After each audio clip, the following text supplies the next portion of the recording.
Assalamualaikum warahmatullahi wabarakatuh.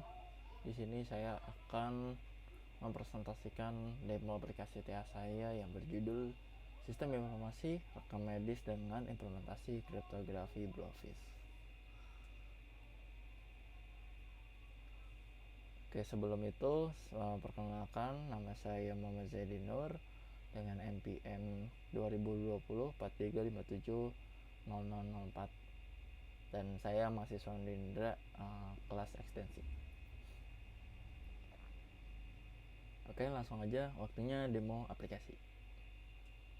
Oke, sebelum masuk ke aplikasi atau ke halaman utama, di aplikasi saya ada halaman login terlebih dahulu yang akan dimasukkan oleh admin. Di sini menginputkan kode petugas yang telah disetting. Jadi contohnya seperti ini, saya langsung aja masukin kode petugas. Oke, akan muncul halaman utama seperti ini. Jadi di halaman utama ini sebelah kirinya tuh ada menu, set menu yang seperti kayak master dan transaksi. Jadi di master ada dokter, ada obat, ada tindakan, ada pasien, dan transaksi ada kunjungan pasien dan rekam medis. Jadi di master itu biasanya menginputkan data-data master terlebih dahulu dari admin yang akan dipakai di transaksi seperti kunjungan pasien dan rekam medis. Oke, contohnya langsung aja kita ke fitur dokter dulu. Jadi di admin ini bisa menambahkan dokter dengan spesialis apa dan nomor HP-nya berapa gitu, dan jenis kelaminnya apa, dan itu bisa dimasukkan di sini. Jadi contohnya seperti ini. Kita contohnya ada dokter ya, jenis kelaminnya laki-laki, terus nomor HP-nya saya kasih contoh saja. Dan ini bisa pilih spesialis apa. Ini kita pilih aja spesialis THT untuk contoh ini, terus ditambah. Oke, setelah ditambah kan ada datanya di sebelah kanan. Ini ada tabel. Nah, tabel ini berisi data-data yang telah kita inputkan.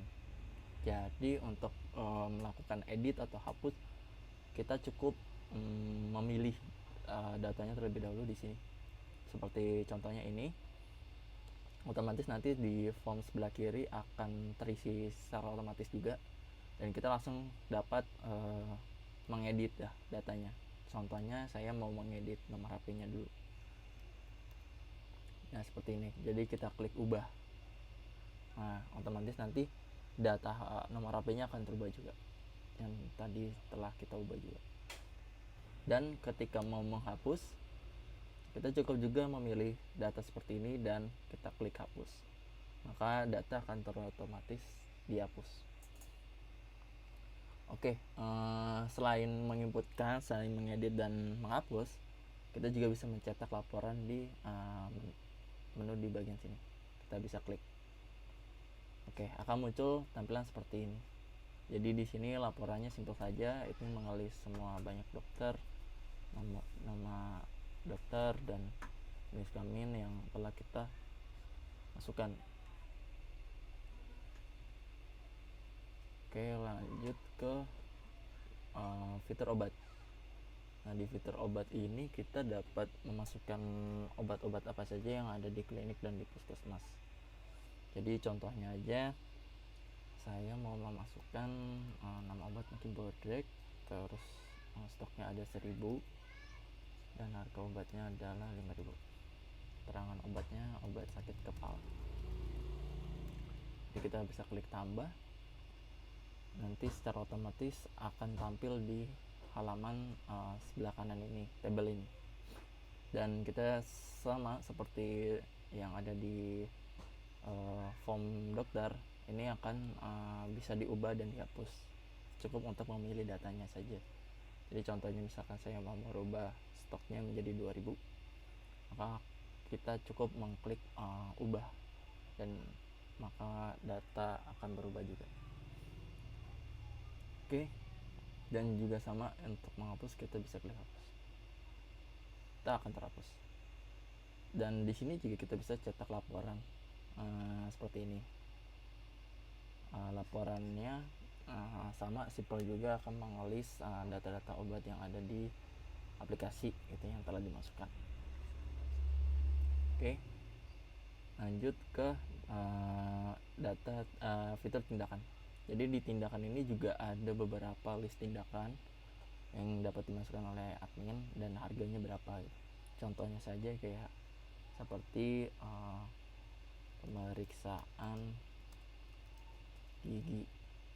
Nah itu misalkan seperti 50.000 contoh saja, dan kita klik tambah, maka otomatis akan menambah data di sebelah kanan di tabel ini. Dan kita juga bisa mengubah, misalkan saya mau mengubah harganya menjadi 70.000 dan kita klik ubah, maka otomatis akan berubah. Dan juga kita bisa menghapus seperti ini, sama seperti kayak di dokter dan di obat, kita bisa menghapus, menambah, dan mengedit. Dan juga kita bisa mencetak laporan. Laporannya seperti ini, list tindakan apa saja yang ada di klinik ya. Jadi di sini simpel saja laporannya seperti itu. Oke. Dan juga ada pasien. Nah, jadi ketika pasien yang datang akan dimasukkan juga nih data pasien di fitur ini. Jadi contohnya seperti Joko dan umurnya sebenarnya 25 dan jenis kelaminnya laki-laki, dan saya akan menginputkan nomornya contoh saja, dan saya bisa klik tambah, maka akan menambah data yang ada di sebelah kanan. Jadi datanya ini juga bisa kita edit atau kita ubah. Contohnya seperti ini, saya mau mengubah umur menjadi 26, maka otomatis datanya akan berubah jadi sesuai yang kita ubah. Dan juga kita bisa menghapus data tersebut, data ini kita hapus, dan otomatis data akan terhapus. Dan juga kita bisa mencetak laporan yang ada di pasien seperti ini. Jadi ini list pasien-pasien yang telah diinputkan oleh admin, dan kita bisa mencetak laporannya. Oke. Lanjut ke fitur transaksi kunjungan pasien. Jadi di halaman ini admin akan melakukan pencarian pasien dan ke dokter ya. Jadi ketika pasien yang berobat bakal ditangani oleh dokter siapa, nah itu akan kita pilih juga di sini di tombol klik cari. Jadi admin akan mencari pasien yang berobat, contohnya seperti yoga ya. Nah ini, dan kita pilih juga dokternya, tampilannya seperti ini ya. Contohnya kita pilih di Permasti, dan kita isi juga keluhan pasiennya. Keluhannya misalkan seperti sakit giginya.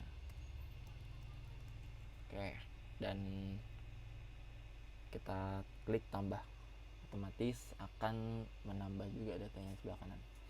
Dan kita bisa mengubah juga, misalkan ketika ada kesalahan giginya bergelubang mungkin, maka kita bisa mengklik ubah untuk mengubah datanya juga, dan otomatis bakal berubah datanya. Dan di sini juga ada cetak struk dan cetak laporan. Jadi bedanya kalau cetak struk itu single laporan, kalau cetak laporan itu rekap dari tanggalnya, dari pertama sampai selesai gitu. Jadi contohnya misalkan yang cetak struk dulu seperti ini. Jadi laporannya yang sesuai kita pilih. Jadi di sini ada kode kunjungan, tanggal kunjungan, kode dokter dan nama dokter, dan juga keluhan pasien dan lain-lain. Kalau untuk cetak laporan, kita harus memilih tanggalnya terlebih dahulu. Jadi tanggalnya itu kita pilih aja yang ini 6 Agustus. Kita lihat laporan, maka nanti akan muncul seperti ini. Jadi sesuai dengan datanya yang kita inputkan di 6 Agustus, maka juga data laporannya juga kita yang ditampilkan adalah 6 Agustus. Oke. Dan di sini juga bisa dihapus juga ya. Misalkan contohnya ini saya mau menghapus, dan ini otomatis terhapus juga. Oke, lanjut ke rekam medis. Jadi di rekam medis ini admin harus memasukkan kode kunjungan, kode tindakan, dan kode obat. Jadi di kode kunjungan ini admin akan mencari kode kunjungan yang tadi sesuai dengan pasiennya, dan juga tindakan dan juga obat. Jadi ketika klik ini cari kunjungannya, misalkan saya pilih yang ini, masukkan, nanti otomatis juga input-inputnya terisi secara otomatis. Dan kita juga bisa memilih tindakannya, seperti kayak tadi mungkin ada cek tensi tambah, dan juga ada penambalan gigi berlubang tambah. Oke, jadi otomatis langsung muncul juga nih total yang harus dibayar gitu. Dan juga kita bisa menambah obat jika pasien dikasih obat. Contohnya mungkin kayak saya pilih dentasol tambah, dan otomatis juga bertambah juga ya biayanya. Dan hasil diagnosanya gigi berlubang berhasil ditambal. Kita klik tambah. Oke, secara otomatis nanti akan masuk ke daftar rekam medis ini, seperti di bawah sini. Nah, ini sama seperti kita bisa mengubah dan kita juga bisa menghapus ya. Contohnya misalkan saya mau mengubah ininya, misalkan mengubah tambahin 1 mungkin ya, nanti otomatis juga akan berubah hasil diagnosanya. Oke. Dan juga kita bisa menghapus, sama saja seperti fitur-fitur sebelumnya.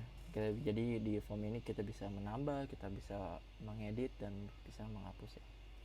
Dan juga di sini juga ada 2 fitur lagi, cetak struk dan cetak laporan. Ini sama juga. Jadi kalau cetak struk itu dia bakal membuat laporan single ya, seperti ini. Nah, ini akan menampilkan kode rekam medis, tanggal rekam medis, nama pasien, jenis kelamin, umur, dan lain-lainnya.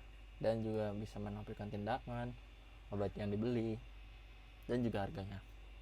Jadi sesuai dengan apa yang kita inputkan tadi. Nah, kalau cetak laporan itu juga sama, kita menginputkan terlebih dahulu tanggal awal dan tanggal akhir ya. Jadi contohnya seperti ini, 6 Agustus kita lihat laporan, maka akan menampilkan laporan rekam medis sesuai dengan yang kita pilih tanggalnya gitu ya. Ya seperti di sini 6 Agustus gitu. Nah, di sini ada. Oke. Dan mungkin itu ya fitur-fitur yang ada di sistem rekam medis di aplikasi saya. Dan ini terakhir ada tombol keluar ketika admin mungkin sudah selesai melakukan atau sudah selesai menggunakan aplikasi ini. Oke, sekarang saya ingin menjelaskan juga apa sih implementasi kriptografi di Bloffice ya. Jadi kalau kita lihat di aplikasi mungkin tidak akan terlihat ya sistemnya seperti apa atau algoritmanya seperti apa. Tapi ketika kita melihat datanya yang ada di database, mungkin bisa terlihat lah ada implementasi algoritma di dalam aplikasi saya gitu. Jadi contohnya seperti ini. Jadi di tabel dokter saya itu sebenarnya nama dokternya itu ya karakter acak seperti ini gitu, yang nggak bisa kita baca gitu. Dan jenis kelamin, nomor HP, dan spesial listnya juga nggak bisa dibaca gitu. Jadi disinilah saya mengimplementasikan algoritma kriptografi Bloffice ya. Jadi di aplikasi saya itu ketika mau melakukan penambahan data itu akan melakukan enkripsi. Jadi ketika kita melakukan penambahan data di sini, itu sebenarnya datanya akan dienkripsi dulu. Nah, hasil enkripsinya itu kita akan tampung di database. Jadi tingkat keamanannya ketika ada kebocoran data atau ada seseorang yang tidak seharusnya membeberkan data atau mencuri data gitu ya. Jadi datanya tetap aman gitu. Nah, karena datanya itu nggak bisa kita lihat atau kita terjemahkan, itu nggak bisa. Jadi di kriptografi Blowfish juga ada kunci rahasia gitu. Jadi kunci rahasia itulah yang bisa mengencrypt dan decrypt gitu. Nah, sementara di sini saya menambahkan kunci rahasia itu secara rahasia juga gitu. Jadi nggak bisa dilihat. Nah, jadi ketika masuk ke database akan bentuknya seperti ini untuk data-data yang sifatnya sensitif. Jadi pas kenapa di aplikasi saya itu muncul ininya ya, namanya ya yang semestinya gitu kan. Nah, karena di sistemnya punya saya itu ada namanya, kalau di kriptografi itu ada enkripsi dan dekripsinya juga. Jadi setelah kita melakukan penambahan itu kita melakukan enkripsi, tapi ketika kita mengambil data itu datanya akan di dekripsi dulu gitu. Jadi ketika data ini diambil sama aplikasi saya, nah itu aplikasi saya itu akan melakukan dekripsi terlebih dahulu untuk sebelum ditampilkan gitu. Jadi di dekripsi dengan kunci rahasia yang udah saya pasang di aplikasi saya gitu. Nah, ini akan memunculkan memunculkan huruf yang semestinya gitu. Contohnya seperti ini gitu. Kita memasukkan duit pasti tapi di database-nya karakter acak gitu. Tapi ketika kita tampilin di aplikasi jadi hasilnya tetap semestinya gitu yang kita inputkan di aplikasi saya gitu, yaitu duit pasti. Nah, nggak cuma di tabel dokter juga ya, saya mengimplementasikannya ada di kunjungan, ada juga di obat, ada juga di pasien, ada juga di rekam medis, ada juga di tindakan, nah ada juga di tabel tindakan yang rekam medis ya, dan segala macamnya sih. Jadi hampir semua yang saya masukkan ke dalam database itu saya enkripsi gitu. Nah, itu enkripsinya adalah menggunakan algoritma kriptografi Blowfish gitu. Kenapa saya juga memilih kriptografi Blowfish? Karena Blowfish itu mempunyai satu fitur keunggulannya, yaitu kunci rahasia tersebut gitu. Jadi ketika seseorang atau yang orang tidak semestinya mencuri data itu untuk melakukan dekripsi tanpa kunci rahasia tersebut tidak akan bisa didekripsi gitu aja. Jadi kunci rahasianya itu sebuah penuntung untuk bisa dienkripsi dan dekripsi gitu. Jadi itulah implementasi algoritma kriptografi Blowfish saya yang saya implementasi juga di aplikasi rekam medis. Mungkin itu aja yang saya bisa sampaikan, kurang lebihnya mohon maaf. Mungkin itu saja, terima kasih. Wassalamualaikum warahmatullahi wabarakatuh.